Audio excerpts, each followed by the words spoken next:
नमस्कार, बहुत स्वागत है आपका चैनल जोग्राफर में। तो आज का टॉपिक है हमारा राजस्थान का अर्धशुष्क रेतीला प्रदेश।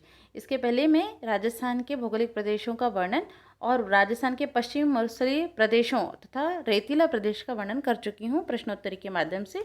उसको आप यहाँ ऊपर आई बटन क्लिक करके देख सकते हैं। और आज का जो हमारा टॉपिक है वह है राजस्थान का अर्धशुष्क रेतीला प्रदेश। देखिए, मुख्य रूप से 4 भौगोलिक प्रदेश हैं राजस्थान के। एक है पश्चिमी मरुस्थलीय प्रदेश, दूसरा अरावली प्रदेश, तीसरा पूर्वी मैदानी प्रदेश और चौथा हाड़ौती प्रदेश।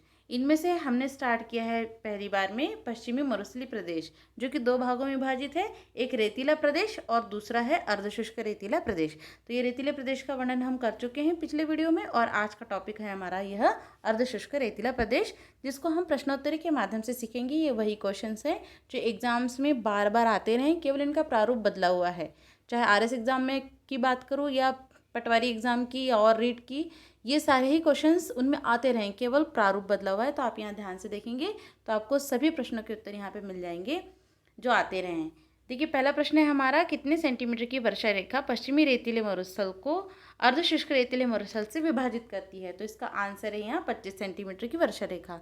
पिछले वीडियो में मैंने समझाया था कि किस तरह से राजस्थान में वर्षा रेखाओं के माध्यम से विभिन्न प्रदेशों का विभाजन हो गया है ना। देखिए, आप यहाँ पे पिछले मैप में देखिए, यहाँ पे आप देख सक रहे हैं कि ये जो येलो पार्ट है ये पूरा पश्चिम मरुस्थलीय प्रदेश है, जो कि बीच में से आप यहाँ देख रहे हैं एक वर्षा रेखा गई है। यह 25 सेंटीमीटर की वर्षा रेखा है, ठीक है। और ये पूरा येलो पार्ट जो है यह है आपका पश्चिम मरुस्थलीय प्रदेश, ठीक है, जो कि इस 25 सेंटीमीटर की वर्षा रेखा के द्वारा 2 भागों में विभाजित है, ठीक है। इस पश्चिमी मरुस्थलीय प्रदेश की जो पश्चिमी सीमा है, ये वाली जैसलमेर के बिल्कुल बॉर्डर से लगी हुई है, यह है 10 सेंटीमीटर की वर्षा रेखा, जो कि पूरे पश्चिमी मरुस्थल की पश्चिमी वर्षा रेखा कहलाती है, पश्चिमी सीमा को बनाती है, ठीक है।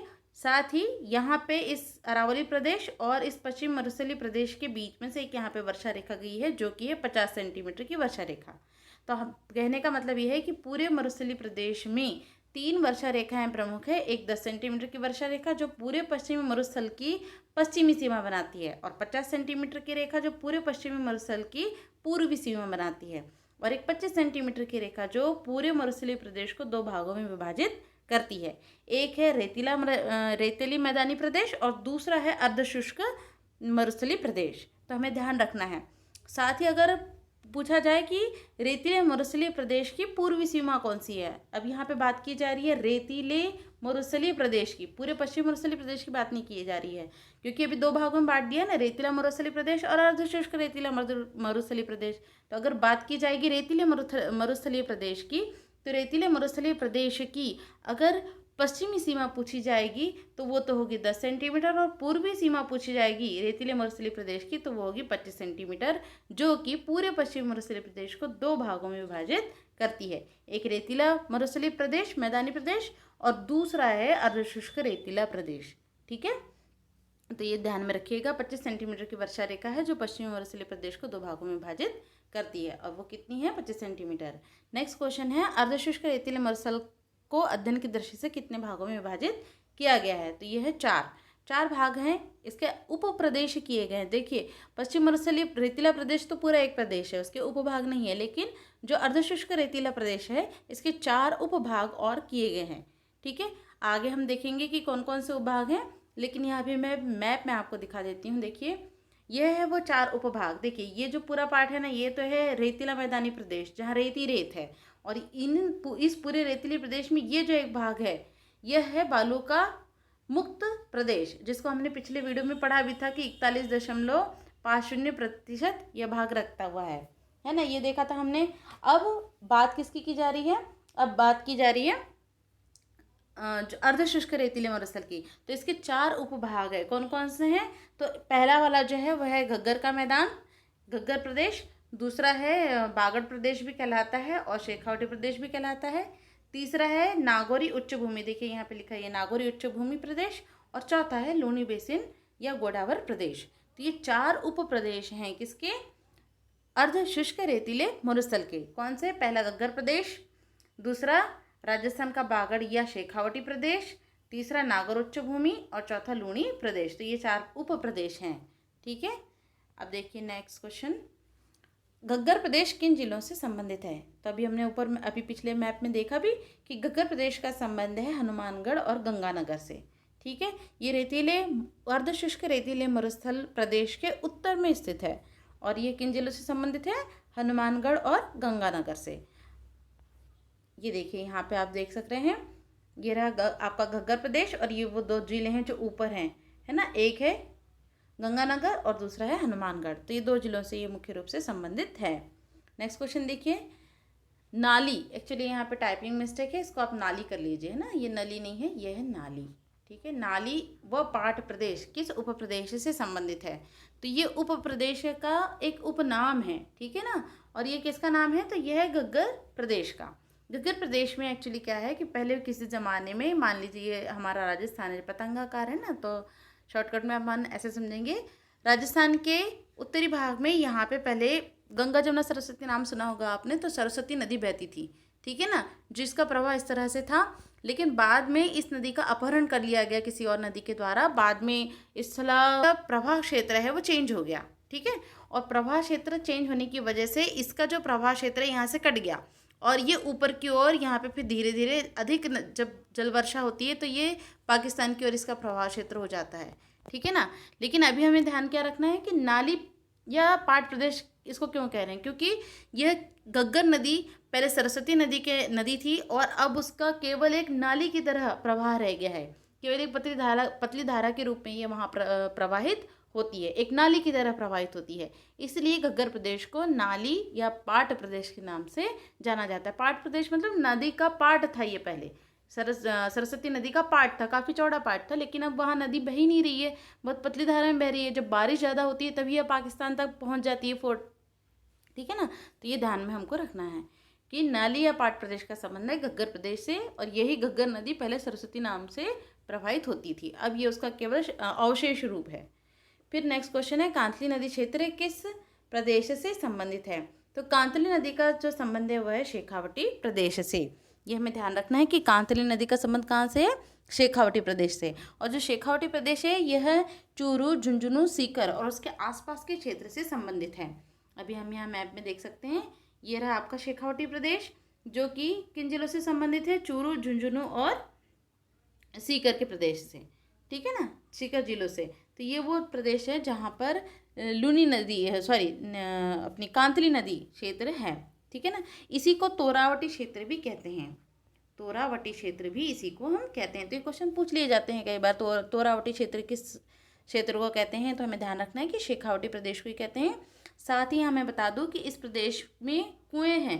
कुएँ क्यों हैं? क्योंकि यहाँ पे पहले कुएँ, देखिए यहाँ पे एक सेकेंड, देखिए इस कांतली नदी क्षेत्र में ना जो बहुत सारे कुएँ हैं छोटे छोटे, उनको बोला जाता है जोहड़। ठीक है, और जो पक्के कुएँ हैं उनको बोला जाता है नाड़। अगर ये पक्के कुएँ हैं तो इनको यहाँ पे नाड़ बोलेंगे और कच्चे कुएँ हैं तो उनको बोलेंगे जोहड़। ठीक है, ध्यान में रखिएगा, जोहड़ किसको बोला जाता है, ऐसे क्वेश्चन पूछ लिए जाते हैं। तो जोहड़ कुओं को बोला जाता है जो कि शेखावटी प्रदेश में पाए जाते हैं। साथ ही इस क्षेत्र में तोरावटी क्षेत्र भी है ये। ठीक है ना, तोरावटी बोली भी बोली जाती है। ठीक है, ध्यान रखिएगा। नेक्स्ट क्वेश्चन चलते हैं, सर्वाधिक खेचड़ी वृक्ष किस प्रदेश में मिलते हैं? तो प्रदेश की बात की जा रही है तो यहाँ पे आएगा शेखावटी प्रदेश। देखिए शेखावटी प्रदेश में या उप प्रदेश भी बोल सकते हैं हम इसको, यहाँ पे खेजड़ी के वृक्ष सर्वाधिक पाए जाते हैं। ठीक है, ये ध्यान में रखिएगा। लेकिन अगर जिले की बात की जाए कि सर्वाधिक खेजड़ी वृक्ष किस जिले में पाए जाते हैं, तो वो ध्यान में रखिए नागौर में पाए जाते हैं। ठीक है, नागौर जिले में है। लेकिन यहाँ पे हम प्रदेश की बात कर रहे हैं, एक उप प्रदेश की या क्षेत्र की बात कर रहे हैं, तो यहाँ पे आंसर आएगा शेखावटी प्रदेश। फिर बात करते हैं खेजड़ी वृक्ष को राजकीय वृक्ष का दर्जा कब दिया गया? तो ये दिया गया है अक्टूबर 1983 में। 1983 में इसको राजकीय वृक्ष का दर्जा दिया गया था। नेक्स्ट क्वेश्चन देखिए, कांतली नदी का प्रवाह क्षेत्र किस प्रदेश से संबंधित है? ये भी क्वेश्चन था, तो ये हम कर चुके हैं। फिर नेक्स्ट क्वेश्चन है, ताल छापर अभयारण्य किस प्रदेश में है? देखिए यहाँ तल नहीं है, ये टाइपिंग मिस्टेक है अगेन, यहाँ पे ताल छापर। ठीक है ना, ये ताल छापर अभयारण्य है। देखिए अभयारण्य भी ना हिंदी में जब शुद्ध वर्तनी वाला क्वेश्चन आता है ना, तो देखिए ऐसे लिखते हैं, कुछ बच्चे ऐसे लिख देते हैं अभ्यारण्य, आधा भ नहीं आता, ये पूरा भ आता है। ठीक है, ये बहुत सामान्य सी बात है, कई बार क्वेश्चन पूछ लिया जाता है, इसलिए मैंने यहाँ बता दिया आपको। तो ताल छापर अभ्यारण्य किस प्रदेश से संबंधित है, ये हमारा क्वेश्चन है। तो ताल छापर अभ्यारण्य का संबंध है शेखावटी प्रदेश से। ठीक है, ताल छापर जो है ना, ये एक छापर जिला पड़ता है, वहाँ से संबंधित है ये। ठीक है, आगे चलते हैं। और मैं ये बता दूं कि जो ताल छापर गांव है, यह छापर गांव है, यह चूरू में पड़ता है। कहाँ पड़ता है? चूरू में। चूरू में एक छापर गांव है, वहाँ पे ताल छापर स्थित है। और यह काले हिरण के लिए फेमस है, मोचिया घास के लिए फेमस है। ये हमें ध्यान रखनी है, कई बार पूछ लिया जाता है कस्तूरी मृग या काले हिरण, है ना, या संदेशवाहक कुरजा पक्षी, कुरंजा पक्षी भी कहते हैं उसको, ये कहाँ पाए जाते हैं? तो ये ताल छापर अभ्यारण्य क्षेत्र में पाए जाते हैं, जो कि चूरू जिले में है, छापर गांव के अंदर। और इसी क्षेत्र में मोचिया घास भी प्रमुख रूप से पाई जाती है, ये हमें ध्यान रखना है। क्वेश्चन आते रहे हैं बहुत सारे इस तरह के, तो हमें जो मैं बोल रही हूँ उसको आप लिख लें अपनी नोटबुक में। नेक्स्ट क्वेश्चन है, नागौर उच्च भूमि की समुद्र तल से ऊंचाई कितनी है? तो नागौर उच्च भूमि की समुद्र तल से ऊंचाई है 300 से 500 मीटर। ये थोड़ा सा उच्च प्रदेश है, राजस्थान के बीच में नागौर जिले के आसपास वाला क्षेत्र है, जो कि थोड़ा सा ऊपर उठा हुआ है। यह अरावली का क्षेत्र नहीं है, लेकिन फिर भी यह उच्च भूमि है, ऊपर ऊपर उठी हुई उर्मिल भूमि है। और इसके समुद्र तल से ऊंचाई कितनी है? 300 से 500 मीटर। तो ये क्वेश्चन पूछा गया है, ध्यान में रखिएगा। नागौर उच्च भूमि का विस्तार किन जिलों में है? तो नागौर उच्च भूमि का विस्तार है नागौर और अजमेर जिले में। ये देखिए, नागौर उच्च भूमि का विस्तार कहाँ पे? नागौर और अजमेर जिले में। यहाँ पे हम देख सकते हैं, देखिए ये रही नागौर उच्च भूमि, और जिसका विस्तार कहाँ पे है? नागौर में है और अजमेर जिले में स्थित है। ठीक है, नेक्स्ट क्वेश्चन देखिए, कुबड़ पट्टी का संबंध किस प्रदेश से है? तो कुबड़ पट्टी का संबंध है नागौर उच्च भूमि से। देखिए यहाँ पे ना फ्लोराइड युक्त जल मिलता है, जिसकी वजह से लोगों की पीठ में कुबड़ आकृति बन जाती है, लोगों की हड्डी जो है पीठ की वो मुड़ जाती है, इसलिए इसको कुबड़ पट्टी भी कहते हैं, है ना, क्योंकि यहाँ फ्लोरासिस नामक रोग उत्पन्न हो जाता है, और ये होता है पानी में फ्लोराइड की वजह से। कौन सा रोग उत्पन्न हो जाता है? फ्लोरोसिस। मैं यहाँ लिख देती हूँ, फ्लोरोसिस। ये फ्लोरोसिस रोग हो जाता है, जिसकी वजह से लोगों की जो कुबड़ है वो निकल आते हैं। और ये किसकी वजह से होता है? तो पानी में फ्लोराइड की वजह से, फ्लोराइड, इस वजह से यहाँ पे इस क्षेत्र में चूँकि पानी में फ्लोराइड ज़्यादा पाया जाता है, फ्लोराइसिस रोग उत्पन्न हो जाता है, जिसकी वजह से लोगों की कुबड़े निकल आते हैं। इस वजह से इस पट्टी को कुबड़ पट्टी या बांका पट्टी भी कहते हैं। इसका एक अन्य नाम बांका पट्टी भी है। ठीक है ना, बांका पट्टी, ये ध्यान में रखिएगा। ठीक है, आगे चलते हैं। क्वेश्चन है, गोडावर बोली किस प्रदेश में बोली जाती है? गोडावर बोली का प्रश्न आया। देखिए, गोडावर बोली बोली जाती है मुख्य रूप से लूणी प्रदेश में। 4 उप प्रदेश बताए थे ना मैंने, उसमें से एक प्रदेश है लूणी प्रदेश, जहाँ लूणी नदी बह रही है, तो वो लूणी प्रदेश है। और वहाँ पे किस तरह की बोली बोली जाती है? लूणी प्रदेश, अपना गोडावर बोली। और यहाँ यह किन जिलों में विस्तृत है? कौन सा लूणी प्रदेश किन जिलों में विस्तृत है? तो यह विस्तृत है आपका पाली, जोधपुर, बाड़मेर, जालौर तथा सिरोही का कुछ भाग। मैंने कहा है Pali plus Jodhpur plus Barmer plus Jalore और थोड़ा सा सिरोही का भाग। सिरोही का बहुत थोड़ा भाग है इसमें, है ना, ये ध्यान में रखने की बात है। सिरोही का पश्चिम का थोड़ा सा भाग बस इससे संबंधित है, ये हमें ध्यान रखना है।